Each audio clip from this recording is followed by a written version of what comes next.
सो आज देखेंगे द हिंदू के सितंबर 13 के न्यूज़ पेपर्स क्या है, चलिए देखते हैं। सो LCA तेजस का जो MK2 मॉडल है वो 2023 पर रोल आउट हो जाएगा और इसका जो नेक्स्ट रोल आउट होगा पर इसका फ्लाइट टेस्टिंग 2023 तक हो जाएगा।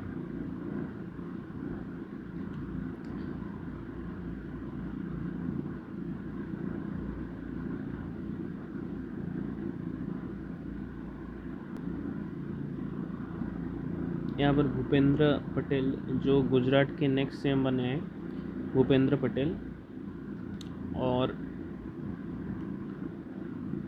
जो इनके पहले कौन थे, इनके पहले थे विजय रूपाणी। तो यहाँ पर ये आ सकता है एग्ज़ाम में, याद रख लीजिए। नए CM बने हैं गुजरात के भूपेंद्र पटेल, ठीक है,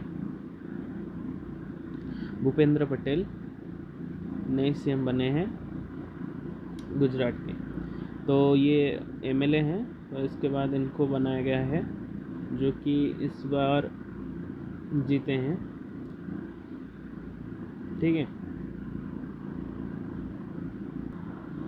और यहाँ पर जो सेंटर 6 रिपोर्ट ऑन गिलानियस ब्यूरियल, यहाँ पर जो JNK पुलिस है उसके द्वारा जो अभी सितंबर 1 में इनका देहांत हुआ है। तो हाँ 92 एज में ये देहांत हुआ है। तो इनका जो बॉडी है उनको उसको कहाँ पर दफना दिया गया है और फैमिली मेम्बर्स को बिना इजाज़त के उनका बेरेल कर दिया गया है। तो सेंटर ने जो भी रिपोर्ट मांगा है, किससे मांगा है? जम्मू एंड कश्मीर पुलिस से। तो ये वाला क्वेश्चन आ सकता है। और ये किस पार्टी से बिलोंग करते थे और इनका क्या काम था, ये सब आप अगर याद रखना चाहिए, याद रख लेंगे। ये हुर्रियत के जो जम्मू एंड कश्मीर हुर्रियत है जो एक पार्टी है, उसका ये फॉर्मर चेयरपर्सन थे, ठीक है। नीचे आ जाते हैं तो यहाँ पर देख सकते हैं। तो 18 years old Emma Raducanu defeated 19 years old Leigh Hernandez 6-4, 6-3 to back the US Open title on Saturday. The Britisher is the first quarter-final Open era to win Grand Slam, ठीक है। तो यहाँ पर किसने नाम याद रख लीजिए, एमा राडुकानु, ठीक है, एमा राडुकानु, ठीक है। आगे बढ़ते हैं। Nearly 16 lakh students write NEET, इसमें से तो कोई क्वेश्चन नहीं है, पर यहाँ पर एक नई चीज़ है, देखिए। In a fast exam was also held at centre each in Dubai and Kuwait. Dubai और कुवैत में भी इसका एग्ज़ाम हो रहे हैं और आप इस बार आप अप्लाई कर रहे हैं तो ज़रूर एग्ज़ाम दीजिए, ठीक है। चलिए नीचे आ जाते हैं। ये चीफ जस्टिस जी ने हमारे जो 128th एनिवर्सरी हुई थी हिस्टोरिक चिकागो में, किसके द्वारा? स्वामी विवेकानंद जी के द्वारा, उसके बारे में अभिभाषण दिया गया है। और ये उन्होंने कहाँ पर दिया है? तो ये उन्होंने दिया है Vivekananda institute of human excellence in Hyderabad, ठीक है।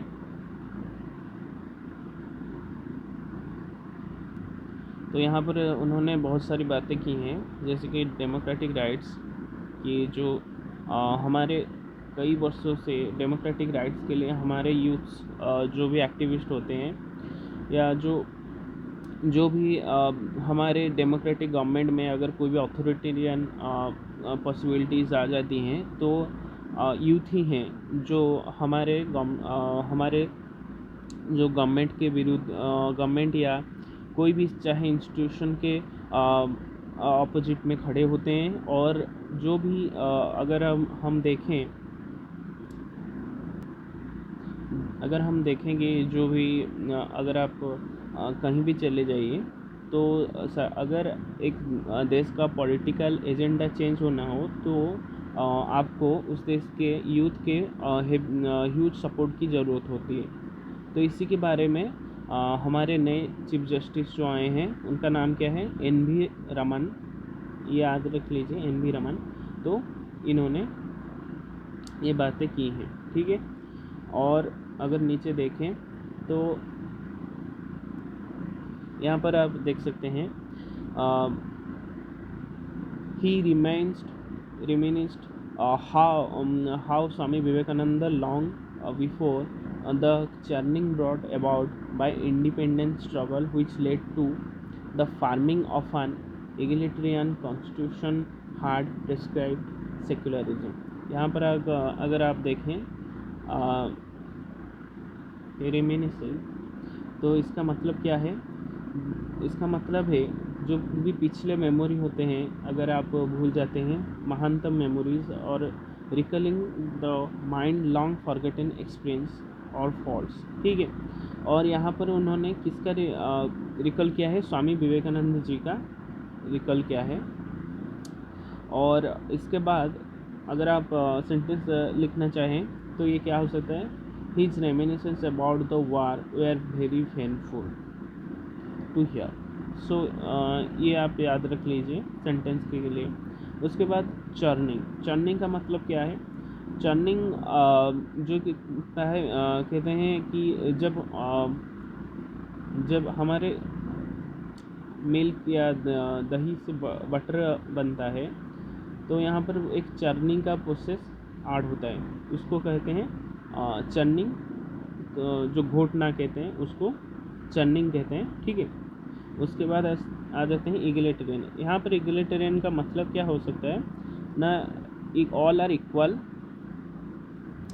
जैसे ईगल ऊपर से सब चीज़ को ऊपर से देखता है, उसी तरह हर सोसाइटी में हर चीज़ को इक्वली डिस्ट्रीब्यूट करना और हर जगह से इक्वल जो भी राइट्स को फैलाना, यहाँ पर इगलिटेरियन का मतलब है, ठीक है।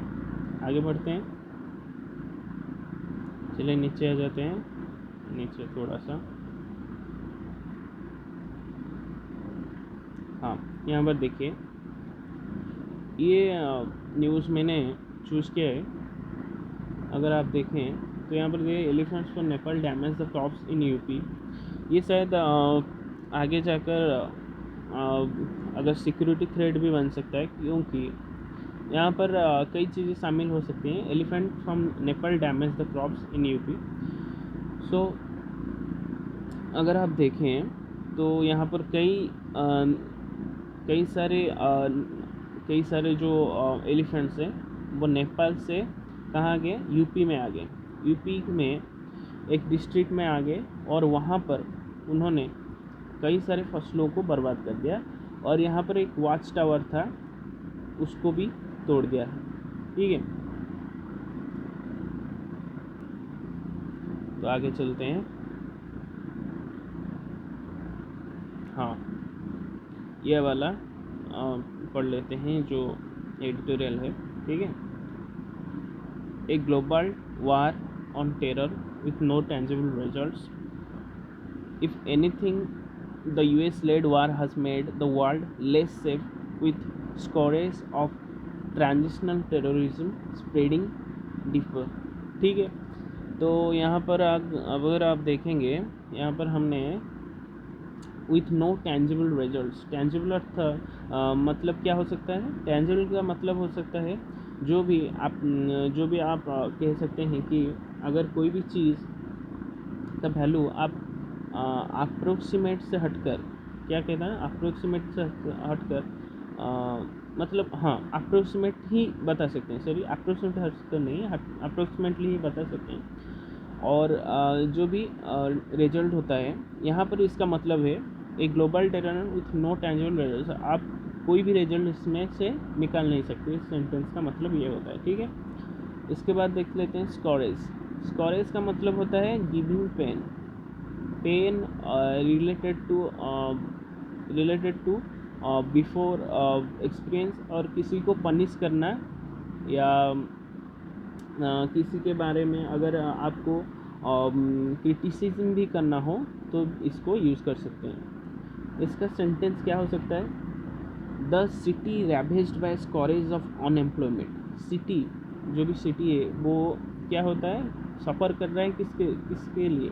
स्कोरेज ऑफ अनएम्प्लॉयमेंट, ठीक है। और यहाँ पर देखिए स्कोरेज ऑफ ट्रांजिशनल टेररिज्म, ठीक है। तो यहाँ पर टेररिज्म के वजह से वर्ल्ड अब क्या हो अब खुद को सेफ फील नहीं करेगा, ठीक है। चलिए नीचे देखते हैं।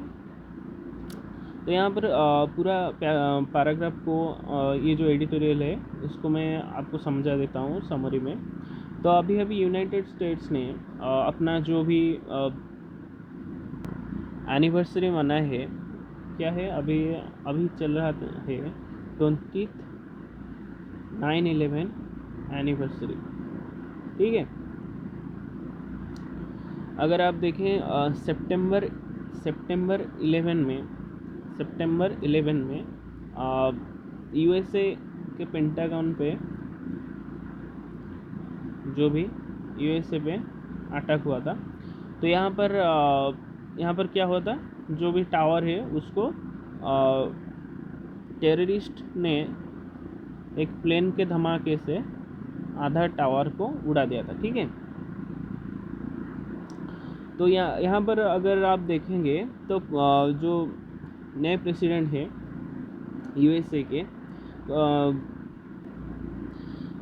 बिडेन जो भी हैं, तो यहाँ पर उन्होंने क्या किया, अगर आप देख सकते हैं जो भी पिछले महीने हुआ, तो अफ़गानिस्तान में उन्होंने क्या किया, बहुत ही निचले स्तर का टैक्टिक्स यूज की और जल्दी से वहाँ से निकलने के प्रयास में उन्होंने कई सारे सिविलियंस को मौत के घाट उतार दिया, और शायद 4 ट्रिलियन जो भी यूएसए ने इन 2 दशकों में खर्च किया था उसका अर्थ ज़ीरो हो गया, ठीक है। और ये जो भी ब्लंडर हुआ है उसको अगर आप देखें तो ये इसको पॉलिटिकली किया जा रहा है, इसको ऐसे दिखाई दिया जा रहा है कि यूएसए का जो भी मोटिव है वो फुलफ़िल हो चुका है, पर ऐसा सच है या नहीं है ये बात यहाँ पर बताया दिया गया है। तो जो वर्ल्ड का सबसे डेडलीस्ट टेररिस्ट ग्रुप तालिबान है, उसको आज यूएसए ने ऐसा कमान थमा दिया है जहाँ पर पावर भी है, पैसा भी है, और एक कंट्री जो कि अभी उभरा है, ठीक है। तो उसको इसी तरह से थमा दिया गया है बावजूद उसके हिस्ट्री के पिछले जो भी अगर आप देखें तो करीब 2448 यूएसए के सोल्जर्स मारे गए हैं यहाँ पर, और यहाँ पर कई सारे 1144 जो भी अलाइड ग्रुप्स के ट्रूप्स हैं, मतलब यूरोप हो गए, कई सारे ट्रूप्स के भी मारे गए हैं, और उसके बाद 66,000 अफगान सिक्योरिटी पर्सनल भी यहाँ पर मारे गए हैं। तो यहाँ पर कोई मतलब नहीं बनता कि आप अफ़गानिस्तान के कमान एक तालिबान जैसे टेररिस्ट ग्रुप के हाथ में देकर आप अपना सर बचा के लौट आए। ये इसको ब्लंडर ही कह सकते हैं हम, ठीक है, ब्लंडर ही कह सकते हैं, ठीक है। आगे देखते हैं। तो यहाँ पर अगर आप देखेंगे तो जो भी तालिबान का मतलब, यहाँ पर तालिबान अमेरिका को चाहता है, जो यहाँ पर कहा गया ग्रेट शैतान शैतान कहा जाता है। तो यहाँ पर कई सारे टेररिस्ट ग्रुप इसको अपना क्या मान रहे हैं, टेररिस्ट ग्रुप अपना एक जीत मार रहे हैं, किसके ऊपर, यूएसए के ऊपर। ये बहुत बड़ा ब्लंडर के रूप में भी इसको आप देख सकते हैं। और यहाँ पर बिडेन की पूरी तरह से गलत, या कह सकते हैं वर्स्ट प्रेसिडेंसी भी कहा जा सकता है। ये जब ओबामा के प्रेसिडेंसी में थे, ये थे क्या, डिफेंस सेक्रेटरी, ठीक है। उस वक्त भी इनके द्वारा बहुत सारे ब्लंडर हुए थे, ठीक है, बहुत सारे ब्लंडर हुए थे। उसका भी इनके ऊपर कई आरोप अभी भी है, ठीक है। इसके बाद हम देख सकते हैं कि जो भी अफ़गानिस्तान में, अगर आप देखेंगे अफ़गानिस्तान में कई सारे पॉलिटिकल जो भी फॉर्मर लीडर्स रह चुके हैं, उनका भी मत सामने आ गया है। जैसे कि आप देख सकते हैं कि जो भी पहले थे, अगर यहाँ पर देख सकते हैं रॉबर्ट गेट्स के नाम पे जो भी सेक्रेटरी है, डिफेंस सेक्रेटरी थे किसके अंडर, डब्ल्यू बुश और बाराक ओबामा के अंडर। उन्होंने भी क्या कहा है, उन्होंने भी कहा है कि कई सारे गलतियां हुए हैं किसके द्वारा, बिडेन के द्वारा, और ये शायद उनका आखिरी गलती भी नहीं हो सकती, उनके प्रेसिडेंसी के अंदर और सारी गलतियां भी होंगी। तो इससे हमें पहले से ही प्रस्तुत होना चाहिए, क्योंकि बिडेन की प्रेसिडेंसी बहुत ही कमज़ोर हुई है, बहुत ही कमज़ोर प्रेसिडेंसी रही है, ठीक है। जब अमेरिका ने ओबामा के प्रेसिडेंसी के अंदर पाकिस्तान के जो भी स्लीपर टेररिस्ट ग्रुप के मतलब स्लीपर टेररिस्ट के खाने में जो भी थे, जो उस समय के अलकायदा के प्रेसिडेंट कौन था, ये था लाडेन। तो उसको जब अमेरिका के सिक्योरिटी फोर्सेस ने उसको घर को कैप्चर किया, उसमें उनको एक लेटर मिला जिसमें लिखा गया था कि आप बिडेन को मत मारिए, ठीक है, आप बिडेन को मत मारिए, क्योंकि बिडेन जब भी यूएसए का प्रेसिडेंट बनेगा, तो वो सबसे वीकेस्ट प्रेसिडेंट होगा, और इसके बाद हम उसी समय कोई भी ब्लंडर कर सकते हैं, ठीक है। तो उसका प्रेडिक्शन भी सही निकला है, यहाँ पर उसका प्रेडिक्शन भी सही निकला है, ये भी कहा जा सकता है, ठीक है। यहाँ पर अगर आप देखें तो मिस्टर बिडेन जो भी यहाँ पर दिखाया गया है कि दो पॉलिटिकल ग्रुप अगर हैं, एक है तालिबान और दूसरे तरफ है ISIS और हक्कानी नेटवर्क्स, उन दोनों के बीच जो भी टेररिस्ट ग्रुप्स हैं, इन दोनों के बीच में एक को सही और दूसरे को गलत दिखाने की प्रयास किया जा रहा है, और तालिबान को यहाँ पर वाइट वॉशिंग करके सही दिखाने की प्रस्तुति किया जा रहा है। लेकिन यहाँ पर हम अगर नरेंद्र मोदी जी का भाषण को आप सुने होंगे, जो भी यूनाइटेड नेशंस में टेररिस्ट ग्रुप के जो टेररिस्ट और टेररिज्म के ऊपर भाषण था, उन्होंने कहा था कि टेररिज्म हर तरह से बैड ही होता है, कोई भी गुड टेररिज्म और कोई बैड टेररिज्म नहीं होता, टेररिज्म ही होता है। तो यहाँ पर ये बात सही निकली, और यहाँ पर अगर आप देखें इन दोनों के अंदर तालिबान और ISIS के बीच बहुत सारे इंटरलिंकिंग कनेक्शन है, और जब तालिबान पावर में आई तो उसका पहला काम ये था कि उसने थाउजेंड्स ऑफ प्रिजनर ISIS के प्रिजनर्स को अफ़गानिस्तान के जेल में से रिहा कर दिया, ठीक है, इनको रिहा कर दिया, और ये था सबसे बड़ा ब्लंडर।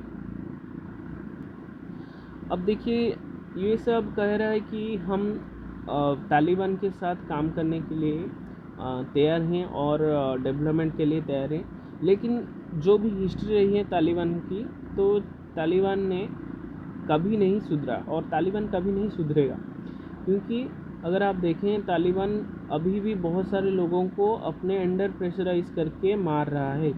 और जो यूएसए का पॉलिसी है, यूएसए का पॉलिसी क्या है, यूएसए का पॉलिसी ह्यूमैनिटेरियन ग्राउंड पे बेस्ड है और ये बात करता है ह्यूमन रिसोर्स की।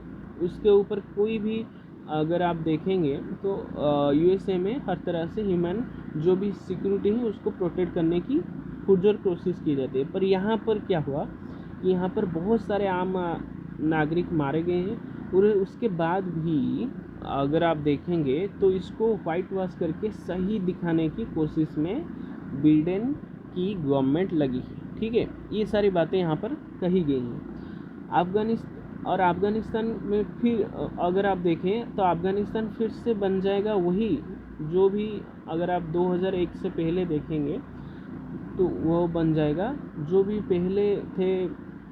कई सारे ग्रुप्स ऑफ जैसे कि आईएसआई हो गए और तालिबान हो गए, मुजाहिदीन हो गए और कई सारे ग्रुप्स, शायद इसको भी अमेरिका ने खड़ा ही किया था। तो अब वो अमेरिका के विरुद्ध में खड़े होंगे और ये कहा जा सकता है कि तालिबान की ही जीत है ये। ठीक है, तालिबान की ही जीत है। और आखिरी में ये कहा जा सकता है कि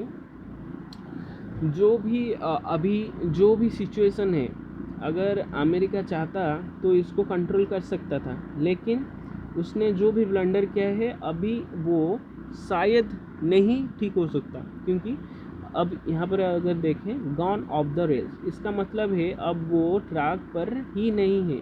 जो भी चीज़ें हैं वो अब आप कंट्रोल नहीं कर सकते, अब वो अनकंट्रोल्ड हो गए हैं, अनकंट्रोल्ड। ठीक है, और वो चीज़ों को सही करने में यूएसए फिर अगर इन्वेड करता है तो भी इसको पुरजोर से प्रयास करके इसको सप्रेस कर पाना भी मुश्किल होगा। ठीक है, और अगर हम हर चीज़ को देखें तो ये बन गया है फ्रैंकेनस्टाइन मॉन्स्टर।